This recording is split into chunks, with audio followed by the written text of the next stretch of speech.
Okay, so this is the follow-up for the Benchmade Bugout, the 535 clone from Wish.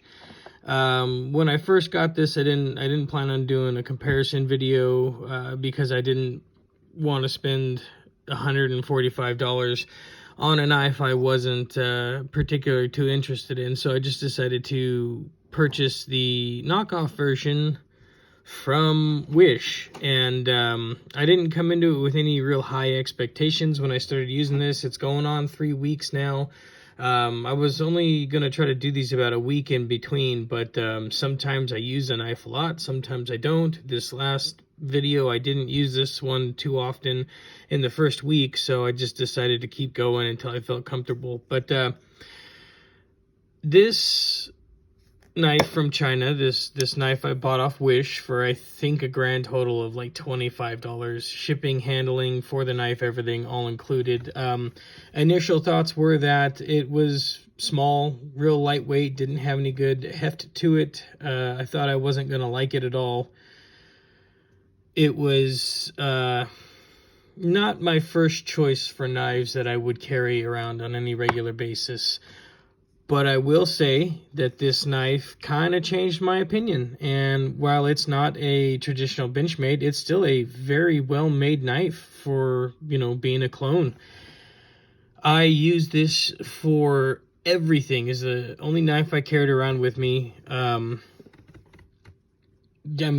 cut open frozen food bags. I cut open mail with it. I used it to cut up a black plastic trash can that I was throwing away.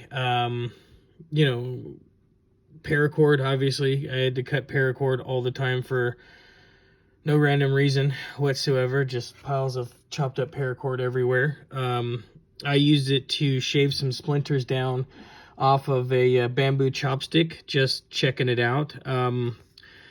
It's so lightweight, I barely felt it in my pocket at all. There were times where I would forget it was there, and oftentimes with the other knives I carry, they're kind of bulky. You can feel them, you can see them protruding from the pants when you sit down.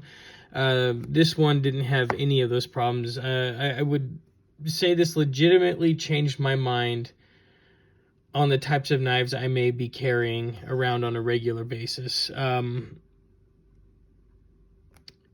I'd give it a full 180, because this is probably going to end up an everyday carry. At the very least, it will go in my camping bag, my going out, backpacks, jackets, whatever. I'll probably have this on me whether I have another knife or not moving forward, just because how easy it was to carry it and how easy it was just to pull it out and use it whenever I needed it. It's small profile on the handle, small profile on the blade. I had no problem getting it in and out of my pockets, no hang-ups, no snags, nothing.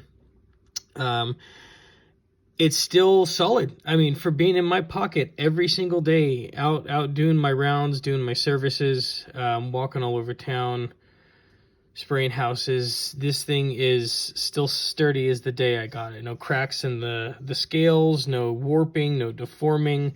The blade, I thought I'd probably have some more chips and dings on it. You can see it's just a little dirty. I cleaned it off. I used it to cut peppers. I cut tomatoes with it. I cut all kinds of stuff with this, and it's still pretty sharp. I haven't sharpened it at all. I haven't done anything to augment the blade. And it cut a lot better in a lot more instances than I thought it would. I mean, it's lost a little bit of sharpness, but surprised me right out of the gate.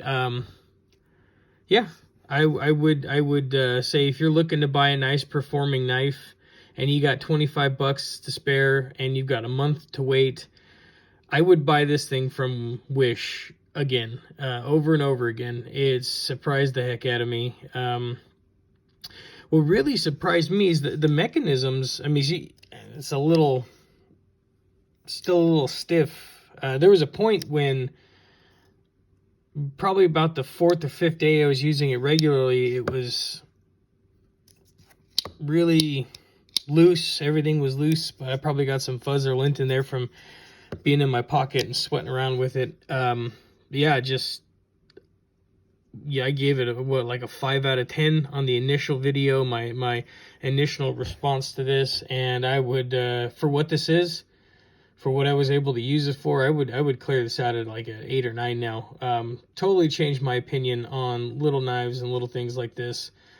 So 8 out of 10, solid 8 out of 10 on the Bugout 535 clone from Wish, turning into an everyday carry no matter what for me. So if you have any questions, if there's anything you'd like to check out, I may do a use video for this one. I feel like the other one I did for the Eve Attack was really cheesy, and I don't have any equipment or programs or anything to splice videos. So if anybody that does watch these, the 2 or 3 of you that has seen any of these videos, wants to see me do anything in particular with these knives that might help sway your opinion one way or the other, if you're looking at buying them or not, just leave me a comment or something. I have no problem, especially on these cheap ones, I have no problem beating them up and testing them for what they are. Yeah, typically it's not going to bother me. It'll be the more expensive knives that I end up not wanting to destroy if I get to the point where I'm doing like Benchmades and ZTs and knives of that price and that caliber. But yeah, if you have anything you want to see done to it, if you have any knives you're looking at buying that you maybe want somebody to try out and run through a gambit before you buy it, I'll do that too. I don't mind. I like knives. I like doing these videos, so the more I get to do it, the more knives I get to buy and do videos for, the more fun I'll have with it. So shoot me a message if you have any opinions. Thanks.